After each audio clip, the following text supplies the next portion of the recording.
너희는 세상의 소금이다. 소금이 짠맛을 잃으면 무엇으로 그 짠맛을 되찾게 하겠느냐? 짠맛을 잃은 소금은 아무데도 쓸모가 없으므로 바깥에 내버려서 사람들이 짓밟을 뿐이다.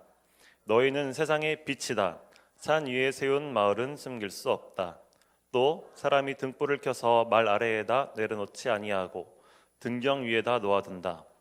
그래야 있는 모든 사람에게 환히 비친다. 이와 같이 너희 빛을 사람에게 비추어서 그들이 너희의 착한 행실을 보고 하늘에 계신 너희 아버지께 영광을 돌리게 하여라. 아멘. 제가 중고등부 사역을 하면서 저희 학생들이 가장 이뻐 보일 때가 있습니다. 혹시 언제일까요? 네, 우리 학생분들도 여기 좀 계시는 것 같은데, 제가 학생들이 가장 예뻐 보일 때는 언제냐면 방학 때 캠프에 가서 예배하는 모습, 방학 때 단기선교에 가서 열심히 전도하고 복음 전하는 모습, 그때입니다. 평소에는 보지 못하던 모습들을 그 캠프 기간 동안, 단기선교 기간 동안 보게 되는데요. 이 친구들이 캠프에만 가면 그렇게 눈물을 흘리면서 기도해요. 찬양하고 말씀 듣고 졸지도 않고 그렇게 하는 모습들을 제가 보게 됩니다. 또 단기선교지에 가게 되면은 화면을 좀 하나 띄워주시면 감사하겠습니다. 단기선교지에 가게 되면은 이 학생들이 그렇게 복음을 전하려고 막 열심히 해요. 낯선 사람 집에 대뜸 들어가서 외운 막 그냥 외국어 복음을 막 전해요. 막 캄보디아어 복음을 전하고 따갈로그 복음을 전하고, 길 가는 할아버지를 붙잡고 못 가게 붙잡아 놓고서 막 복음을 전해요.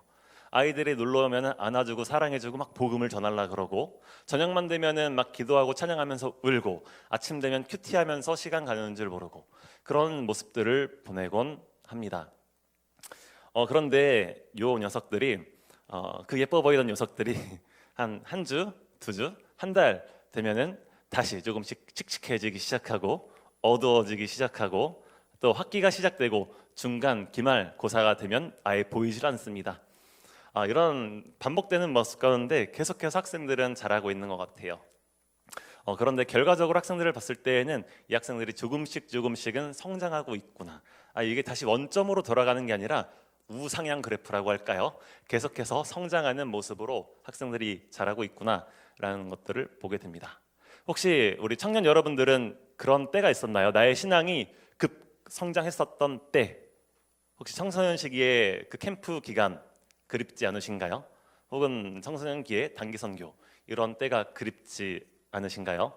우리 교육부서 선생님들은 언제나 열려 있습니다. 여러분들 원하시면은 언제든지 오실 수 있고요. 나의 신앙이 급 성장할 수 있는 캠프 충분히 모시고 갈 수 있습니다. 그곳에 가서 보면은 우리 선생님들이 아이들 섬기러 가서 본인들이 은혜 받고 계세요.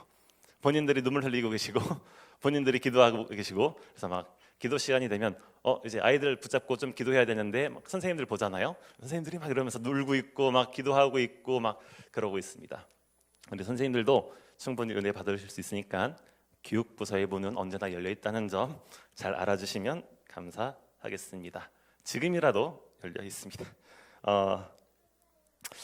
그래서 제가 이 친구들을 순간순간 마음 같아서는 그냥 캠프 장소에서 그냥 365일 내내 살게 하면 어떨까? 아니면 단기 선교가 아니라 그냥 장기 선교로 아예 보내버리면 어떨까라는 생각도 하게 되는데요. 근데 중요한 것은 뭐냐면, 사실 예수님께서 우리 친구들을, 우리 그리스도인들을 보내신 곳은 어떤 그런 세상과 속세와 떨어져 있는 그런 캠프 장소, 어떤 단기 선교지 그런 곳만이 아니라, 예수님은 우리를 어디로 부르셨냐면 세상의 소금으로 부르셨고 세상의 빛으로 보내셨단 것입니다. 세상 밖의 소금, 세상 밖의 빛이 아니라 세상의 소금과 세상의 빛으로 보내셨다는 것이죠. 우리 화면 하나 넘겨주시면 감사하겠습니다. 혹시 여러분들 기독교와 불교의 차이점을 아시나요? 빛이 머리에서 나면 불교, 빛이 행동에서 나오면 기독교인가요? 농담이고요. 이제 보게 되면은, 그림에서도 보게 되면은 우리 한국에 있는 대부분의 절들은 어디에 위치하고 있나요? 네, 산, 속세를 벗어난 그런 산에 위치하게 되어 있고요. 교회는 어디에 위치해 있나요? 네, 대부분 도심 속에, 세상 속에 머물러 있습니다.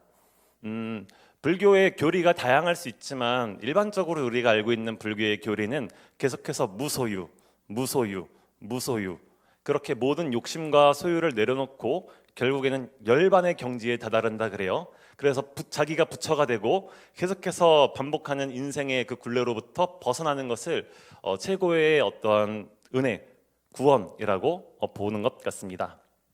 그렇기 때문에 이 불교는 어쩔 수 없이 속세로부터, 세상으로부터 벗어나서 신앙생활을 하게 돼요.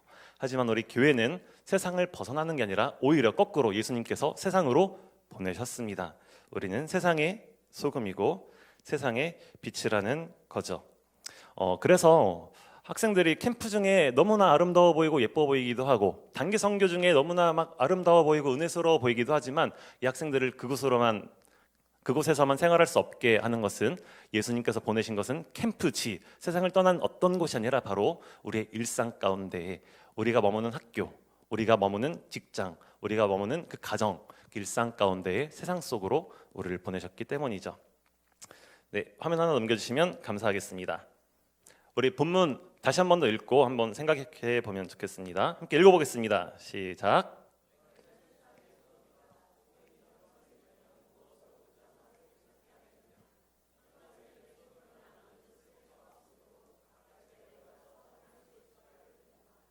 네, 네, 앞으로 넘겨주시면 감사하겠고요. 세상의 소금이다라고 하시는데 세상의 소금이 어떤 의미로 이렇게 사용이 되었을까요? 일반적으로는 우리가 소금 하면 짠맛이라고 하기도 하고 그거 아세요? 짠맛을 낼 수 있는 거는 소금뿐이다. 설탕, 뭐 어떤 기타 감미료, 단맛을 낼 수 있는 것들은 다양하게 있지만 짠맛을 낼 수 있는 것은 소금뿐이다 라고 하시는 그런 설교도 저도 몇 번 들었거든요. 근데 제가 그래서 제 비서 GPT한테 물어봤어요. 야, 정말로 소금이 짠맛을 내는 게 맞냐? 소금 말고 짠맛을 낼 수 있는 게 없어? 라고 하니까 이 친구가 해주는 말이 나트륨이 짠맛을 내게 하는 거지 소금 자체가 짠맛을 내게 하는 건 아니다.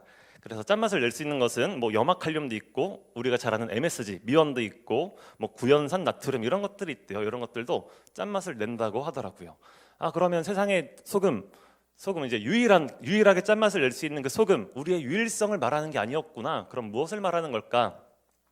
오늘도 마찬가지로 우리는 문맥 속에서 그 의미를 찾아보면 좋겠는데요. 이 본문에서 말하는 세상의 소금이라고 했을 때 우선 우리가 알아야 할 것은 너희는 세상의 소금이 되어라가 아닙니다. 너희는 이미 세상의 소금이다라고 말씀을 하고 계세요. 이게 정말로 중요한 점입니다. 소금이 되어라가 아니라 이미 소금으로 보고 계세요. 근데 여기서 말하는 너희가 누구인지 우리는 또 생각을 해봐야 할 것 같은데요. 이 마태복음 5장은 어떤 위치에 있냐면 예수님께서 산상수훈을 하시던 중에 있습니다. 산상수훈 중에 있던 무리들과 예수님의 제자들을 총체적으로 가리키는 너희라고 보고 있고요. 이 바로 앞에 보면은 팔복의 메시지를 예수님께서 전하시고 그리고 예수님을 따르다 보면 나를 위해서 살다 보면 박해도 있고 멸시도 있을 것이다. 그럼에도 불구하고 신앙을 지킬 수 있도록 예수님께서 말씀을 하십니다. 이러한 메시지, 팔복의 메시지 그리고 주를 위해서 목숨을 거는 그런 교훈이 있은 이후에 그 너희라는 거예요. 그러면 그 너희는 팔복의 메시지를 받아들였고 예수님을 위해서 목숨을 거는 사람들이라고 가정을 한 어떠한 무리가 될 수 있겠죠. 오늘날로 말하면 여기 모여있는 우리를 가리킬 수도 있습니다. 그리스도인, 예수님을 따르는 사람, 예수님의 말씀을 받아들이는 사람들일 수 있겠죠. 그런데 이제 여기서 너희는 세상의 소금이다 라고 하고 있는데 어떠한 점이 강조되고 있냐면 우리 한 번만 더 읽어볼까요? 시작.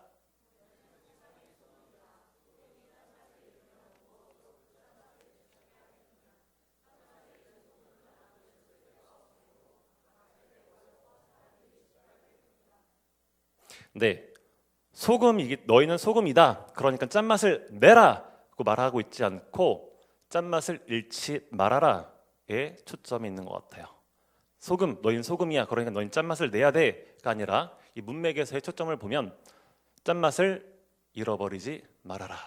짠맛을 잃어버리게 되면 쓸데가 없으므로 바깥에 버려지고 사람들한테 짓밟힐 뿐이다. 너희라고 했잖아요. 그 소금이. 근데 짠맛을 잃으면 버려져서 짓밟힌다는 거죠. 저는 이것을 이렇게 생각합니다. 잃지 말라는 거예요. 바로 예수님을 따르는 우리 그리스도인의 정체성을 잃지 말라는 데에 강력한 경고를 하고 있는 메시지라고 저는 보고 있습니다. 동의하시나요? 짠맛을 내라가 아니에요. 여기는 강력한 경고 메시지예요. 경고 메시지. 협박일 수도 있습니다. 버려진다라고. 절대로 그 짠맛을 잃지 말라고 하고 있어요. 저는 비전이 선교사예요. 그래서 많은 선교사님들을 만나면서 선교 준비를 어떻게 해야 되는지 여러 상담들을 받았습니다.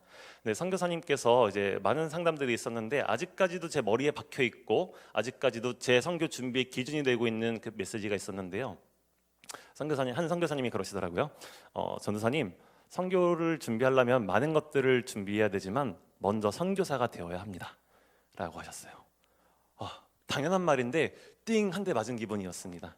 선교를 열심히 준비하고 있는데 선교를 하기 위해서 어떠한 사역들, 어떠한 학위들, 어떠한 아이템들, 프로그램들, 어떠한 인맥들에 대해서 준비를 하고 있었는데 정작 내가 선교사가 선교를 하는 것인데 선교 사역에만 너무 초점을 두고 있었구나. 선교사님의 메시지는 그거였어요. 선교 사역을 미리 준비하는 것도 좋지만 지금 전도사님이 머무는 그 자리에서 선교사의 삶을 살아라. 거기서부터 선교사의 삶을 살아라라고 방향을 잡아주신 거죠. 그래서 저는 어떤 선교 사역을 준비할 때마다 제가 먼저 선교사가 되려고 노력하고 있고 단기 선교를 준비할 때에도 계속해서 선교 사역에 초점을 두기보다 우리가 먼저 선교사가 되어야 한다라고 반복해서 강조하고 있습니다. 이러한 우리의 그 정체성을 지키기 위해서는 바쁜 일정 가운데 이 그리스도인의 정체성을 참 지키는 것은 어려운 것 같아요. 지금 교회에 모여서 우리가 예배를 드릴 때에는 당연히 예배자의 모습으로 있기 때문에 난 그리스도인이야 라고 생각을 하고 있지만 사실 우리의 일상으로 돌아가게 되면은 우리가 어떠한 모습을 그리스도인이야 라고 내세울 수 있을까 돌아보게 되면은 어떤 특정한 모습들은 많이 없는 것 같아요. 그래서 우리는 이 그리스도인의 정체성을 지키기 위해서 아침마다 큐티 하시는 분들도 계시고 기도하시는 분들도 계시고 말씀 연구를 하시는 분들도 계시고 교회에 교제를 하시는 분들도 계실 겁니다. 우리 정체성을 절대로 잃지 않았으면 좋겠습니다. 빛이 먼저가 아니에요. 빛을 내는 게 먼저가 아닙니다. 소금의 맛을 내라고 하지 않으셨어요. 소금의 그 맛을 잃지 말라고 강력하게 경고하시는 메시지입니다. 우리 그리스도인의 정체성, 어떠한 상황에 있다 할지라도 어떤 바쁜 일정이 있다 할지라도 우리가 가장 우선순위로 우리가 가장 지켜야 할 것은 바로 이 그리스도인의 정체성, 소금의 맛인 줄로 믿습니다. 아멘입니까? 네, 우리 세상의 소금에 이어서 예수님은요 우리를 세상의 빛이라고 말씀하십니다. 우리 함께 읽어주시면 감사하겠습니다.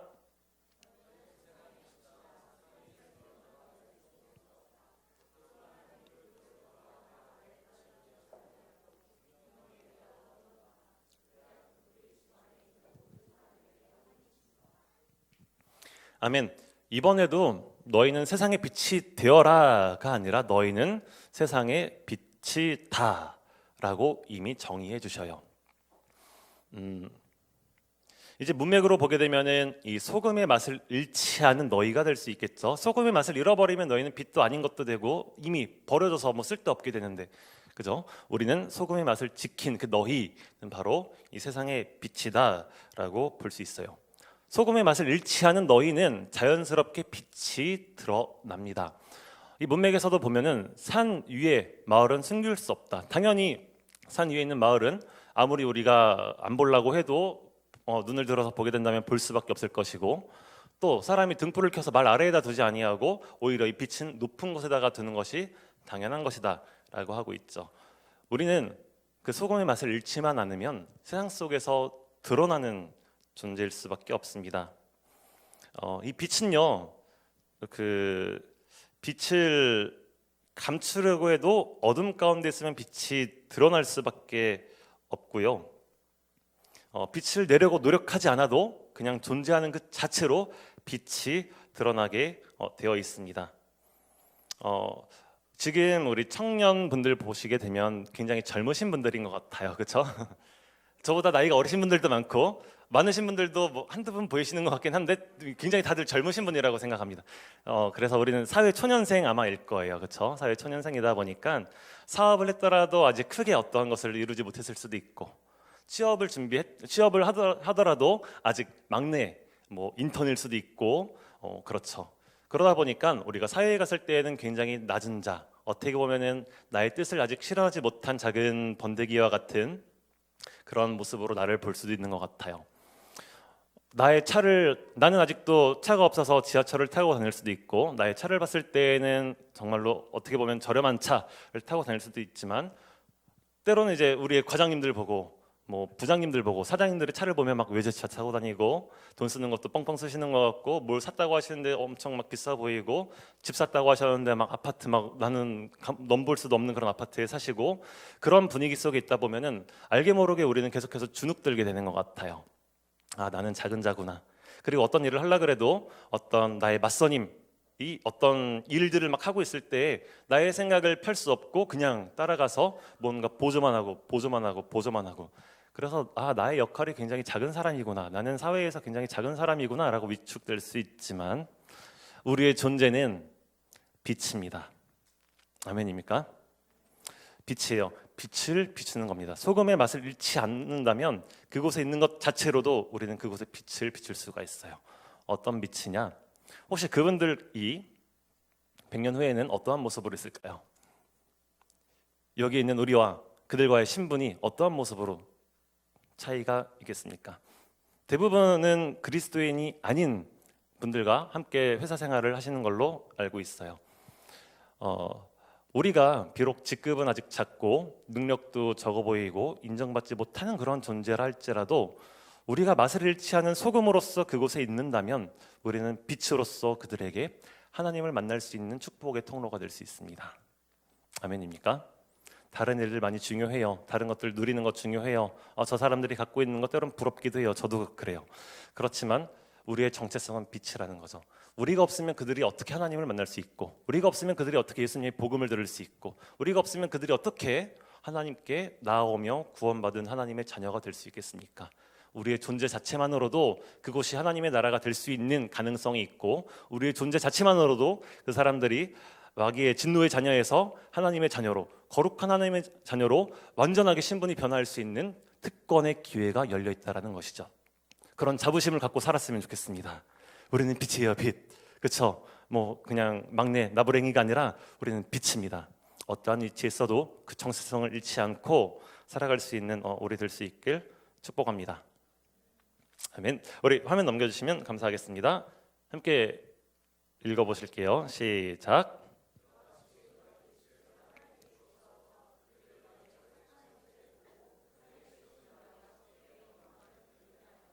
아멘. 우리의 착한 행실이라는 것은 굉장히 다양한 모습으로 나타날 수 있을 것 같아요. 어떤 것을 딱 정의 내리긴 어렵겠지만, 근데 중요한 것은 우리의 그 행실을 통해서, 내가 생각하는 그 행실을, 착한 행실을 통해서 결과가 무엇이어야 하냐면, 하늘에 계신 너희 아버지께 영광을 돌리는 결과가 나와야지만 착한 행실이라는 겁니다. 내가 생각하는 어떠한 행실을 아무리 한다 그래도 결국 그 행실을 통해서 드러나는 것이 하나님께 영광을 돌리는 것이 아니라 어떤 그 사람의 그냥 평안, 그 사람의 안정, 그 사람의 기쁨에 머물러 있다면 착한 행실로 볼 수는 없겠죠. 때로는 착한 행실 같아 보이진 않더라도 내가 이것을 행하고자 하는 목적 자체가 나의 이 어떠한 작은 행동을 통해서 이 사람이 하나님께 영광을 올리고자 그러한 목적을 갖고 시도를 한다면 그 행실은 착한 행실이 될 수 있습니다. 그죠? 그러한 우리 성천, 우리 교회 되었으면 좋겠습니다. 언제나 우리의 행실의 목적은 하나님께 영광 돌리게 함에 머물러 있으면 좋겠습니다. 우리가 이러한 소금의 맛을 잃지 않고 세상의 빛이 되기 위해서는 이 세상 속에서 살아가는데 이 세상의 흐름 가운데 그대로 쫓아가서는 그 맛을 지키긴 굉장히 어려운 것 같아요. 본문 제가 두 가지 또 성경 구절 찾아왔는데요. 함께 띄워주시면 읽어보면 좋겠습니다. 네, 이제 예수님을 만나기 전에 세상의 물결에 몸을 맡겨 있던 사람들을 신약 성경은 이렇게 말하고 있지요. 함께 읽어보겠습니다. 시작.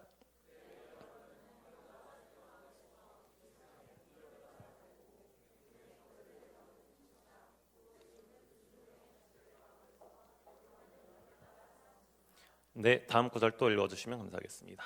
시작.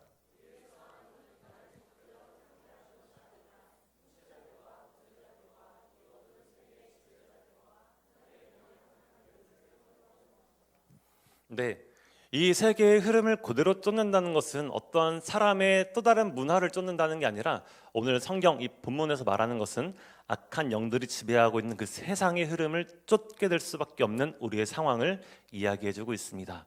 그래서 우리는요, 이 세상을 살아가면서 거슬러 가야 돼요. 화면 하나 또 보여주시면 감사하겠는데요. 코로나 이후에 이제 많은 분들이 넷플릭스와 같은 OTT 플랫폼을 이용하시는 것으로 알고 있어요. 뭐 다양한 영화, 드라마, 뭐 예능 같은 것들이 재밌는 것들이 많이 올라오는데 그 중에서도 넷플릭스가 가장 인기 있는 플랫폼인 것 같아요. 여기서 이제 꽤 인기 있는 세계적인 드라마들이 몇 개 나왔죠. 오징어 게임, 뭐 더 글로리, DP, 뭐 마스크걸, 수리남 등등. 여기서 저도 마스크걸 빼곤 다 본 것 같네요. 다 보셨죠? 네, 여기서 이제 이 제가 거론한 그 드라마들 중에서 공통되는 점 한 가지가 있습니다. 꼭 여길 공격해요. 공격하는 어떤 대상이 있습니다. 이 사람을 여기 이 그룹을 완전히 그냥 어떤 사기꾼, 나쁜 놈, 쓰레기, 멍청한 사람, 미친놈 막 그런 사람으로 만들어 버렸어요. 바로 교회입니다. 오징어 게임에서 기독교 신자가 등장하죠. 그 사람의 모습이 어떤가요? 그 사람 보고 교회 가고 싶나요? 수리남 목사님이 등장하세요. 막 할렐루야 막 하면서 막 예배도 드리고 막 신방도 나가시고 그러십니다. 근데 그 목사님이 뭐예요? 사기꾼이죠. 알게 모르게요, 우리가 계속해서 노출되어 있는 그 문화 속에서는 기독교에 거스르는 그런 문화들이 굉장히 많은 것 같아요. 이것들을 보고 있다 보면 자연스럽게 그냥 교회 가기 싫어지게 되고, 교회 다니는 사람들이 멍청해 보이고 비상식적 이게 보이고, 나오는 목사님들 다 사기꾼처럼 보이고, 교회 다니는 사람 앞뒤가 다른 이중적인 사람처럼 보이고, 그러한 모습들이 알게 모르게 계속해서 세상의 흐름 가운데 노출되어지고 있습니다. 이런 세상의 흐름 가운데 한 부분을 이렇게 소개시켜 드렸지만 아마 많은 부분, 많은 영역 속에서 우리 기독교인들이 아무래도 더욱더 살아가기 어려운 시대, 그리고 기독교에 반하는 그런 문화와 흐름들이 굉장히 많은 것으로 알고 있습니다. 그러다 보니까 사실 교회에서도 서로 간의 갈등을 만들고 서로 간의 장벽을 쌓고 하게 되는 것 같아요. MZ세대, 기성세대와의 장벽, 넘을 수 없는 그러한 장벽이 생기기도 하고, 서로 싸우죠. 서로 싸우는 것 같아요. 서로 이해하지 못하고 서로 싸우고. 근데 정작 우리가 싸워야 할 대상이 어딘데요? 그렇죠. 사실 이러한 문화를 만들고 알게 모르게 하나님의 이름을 먹칠하고 교회를 폄하하는 그러한 악한 영들의 그룹과 우리가 싸워야 되는데, 오히려 이것에 노출되어서 우리는 교회 안에서의 갈등과 장벽과 분열과 아픔들을 낳고 있는, 힘써야 될 때 힘을 쓰지 못하고 우리가 다른 곳 가운데에 힘을 뺏기고 있는, 오히려 자멸하게 되는 그런 모습들이 있는 것이 아닌가 가끔은 두렵습니다. 저도 전도사이지만 저도 MZ예요. 기성교회 목사님들, 기성세대 목사님들하고 MZ 목회자들하고 생각하는 게 많이 다르더라고요. 사회 구조도 그렇고. 그러다 보니까 같은 목회 현장을 바라볼 때에도 많은 갈등들이 있었어요. 때로는 기성세대 목사님들을 폄하하는 MZ세대, 저와 같은 교만한 교육자들도 많이 있었습니다. 저도 이제 목사님들 보면은 뭔가 너무 대화가 잘 안 통하는 것 같은 느낌들이 많이 들 때도 있는 거예요. 뭐 우리 교회뿐만이 아니라 많은 분들을 만나면서도, 그리고 TV에 나오는, 유튜브에 있는 어떤 목사님들을 보면서도 어떻게 저렇게밖에 생각을 하지 못하지? 라면서 기성세대를 폄하하기도 하고 그랬던 모습이었던 것 같습니다. 하지만 사실 돌아보게 되면은 그런 기성세대 목사님들의 헌신과 수고, 그거를 당연시 우리에게 뭐라고 질타하시면서 요구하시기 때문에 갈등이 생기는데, 사실 그분들은 그런 세대를 겪었잖아요. 그런 수고와 갈등, 오늘날 우리는 하기 싫은, 그게 말이 돼? 요즘 같은 시대에 말이 돼? 라고 생각할 만한 그런 사고가 발생되는 그런 행동들을 이미 그 어른 목사님들은 다 겪으셨고 이겨내셨고 싸우셨고 했단 말이죠. 지금 나와 당장 대화가 통하지 않는다고 하여서 그분들의 과거 수고했던 모든 한국교회를 위한 업적과 빚는 것들을 우린 너무 쉽게 폄하하고 과소평가하고 했던 것은 아닌가, 굉장히 제가 회개했던 시간이 있습니다. 그래서 그러면 나는 어떤 역할을 해야 되는가? 저는 지금 아이패드 들고 왔거든요. 목사님들 이런 거 잘 못하시잖아요. 기성세대 목사님들. 그러면 이런 것들 좀 가서 가르쳐드리고, 목사님 AI 이렇게 하시면 돼요 하면서 좀 가르쳐드리고, 기성세대 목사님들은 기성세대 목사님들의 잘하시는 부분들을 하시면 되는 것 같아요. 기성교회 기성세대 성도님들은 기성세대 성도님들이 잘하시는 부분들을 하시면 되고, 그 부분에 있어서 조금 부족한 부분들을 우리가 보충하면서 아름다운 교회의 모습을 만들어가면 어떨까? 그러면 교회의 그 짠맛을 지킬 수 있고 우리 교회는 세상의 빛이 될 수 있구나라는 것들을 생각해 보게 되었습니다. 제가 이 영화 이런 문화, 세상 문화들을 보여드리면서 추천해주고 싶은 아름다운 동물 하나가 있습니다. 하나 넘겨주시면 감사하겠어요. 뭘까요? 물고기인 것 같긴 한데 어떤 물고기인가요? 네, 그 맛있는 연어 친구들입니다. 이 친구들은요, 어떻게 보면 굉장히 멍청해 보이는 것 같기도 해요. 뭐하러 막 물살을 거슬러서 막 강을 올라가고 막 그러더라고요. 이 친구들이 한 3, 4년 정도 바다에서 살다가 또 이제 때가 되면은 강을 거슬러서 이렇게 올라가는데요. 그 과정에서 이제 많은 연어들이 시도하고 도전하고 거슬러서 올라가지만 이 도착하는 목표지에 도착하는 연어들의 수는 2마리 정도, 100마리 중에 2마리 정도라고 하더라고요. 100분의 2가 이제 도착하는 거예요. 근데 이 친구들이 왜 그렇게 가냐면 산란기가 됐을 때 그 물결을 계속해서 거슬러서 올라가는 거예요. 그 물결을 계속해서 거슬러 가다 보면은 뭐 상어가 나타나서 연어를 잡아먹기도 하고, 독수리가 와서 연어를 낚아채 가기도 하고, 저렇게 강물을 올라가는데 곰이 이제 아싸 파티다 하면서 막 기다리는 거예요. 입을 벌리고 있으면 물고기 자동으로 막 들어와요. 누워서 떡 먹기가 저 현장에서는 이루어지고 있는 겁니다. 그렇게 이 물고기들은 계속해서 물살을 거슬러서 올라가요.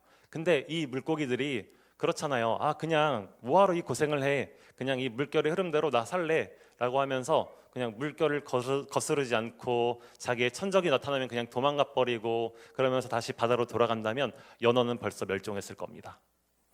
이 친구들은 생명을 낳기 위해서 계속해서 물살을 거슬러서 올라가는 거예요. 생명을 낳기 위해서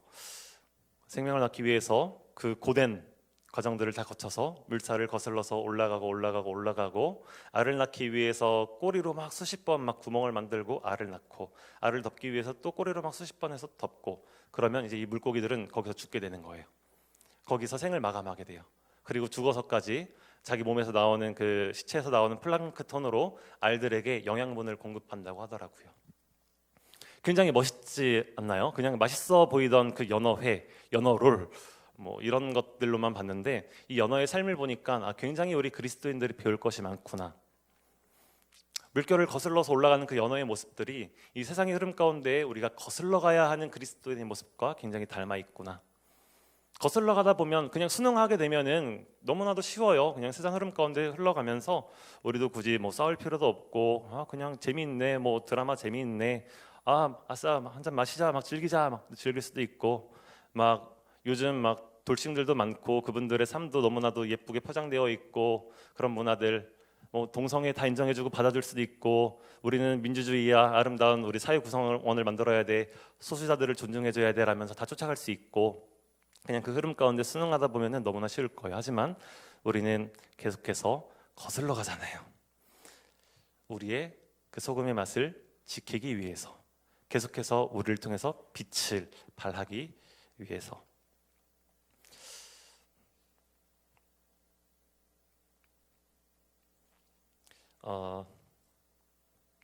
그래서 우리는 이 연어와 같이 세상을 거슬러 우리의 소금의 맛을 지키고 세상의 빛이 될 수 있는 우리 교회 될 수 있길 축복합니다. 그 소금의 맛을 가장 잘 지킬 수 있는 곳은 바로 여기 교회입니다.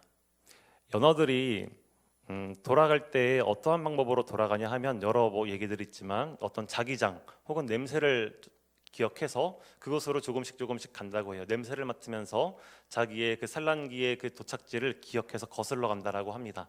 그런데 모든 연어들이 그런 게 아니라 어떤 연어는 냄새를 못 맡을 수도 있고 어떤 연어는 자기장을 감지하지 못할 수도 있어요.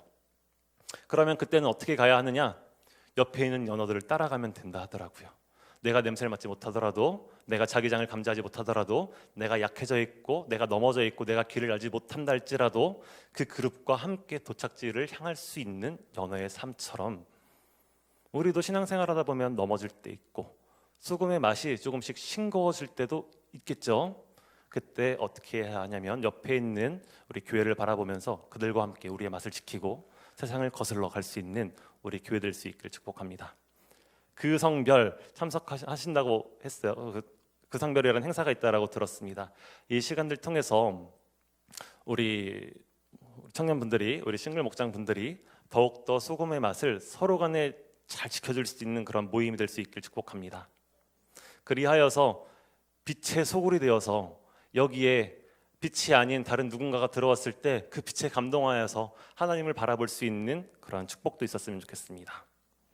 이게 더 확장되어서 각자의 목장들이 이제 빛의 소굴이 되는 거예요. 빛이 아닌 다른 누군가를 데리고 와서 먼저 눈을 멀어버리게 만들고 세상의 것을 이제 바라보지 못하고 이제 어둠 속에서 그곳에서는 이제 어떤 것도 보지도 못하고 잘 보이지도 않고 계속해서 빛을 향해서 갈 수 있는 그러한 VIP들 넘쳐날 수 있길 축복합니다. 우리는 세상의 소금이고 그 맛을 지켜야 하고 그 맛을 지키는 것 자체로 우리는 각자 머무는 그 자리에서 빛을 발하는 세상의 빛으로서의 존재로 살아갈 수 있기를, 우리 청년분들이 머무는 그 회사가 여러분들을 통해서 빛이 나고 우리 청년분들이 머무는 학교에 여러분들을 통해서 빛이 나고 하나님의 영광이, 하나님의 은혜가, 하나님의 이름이 높여질 수 있는 우리 성찬교회 모두 될 수 있기를 주님의 이름으로 축복합니다. 아멘. 우리 기도하겠습니다.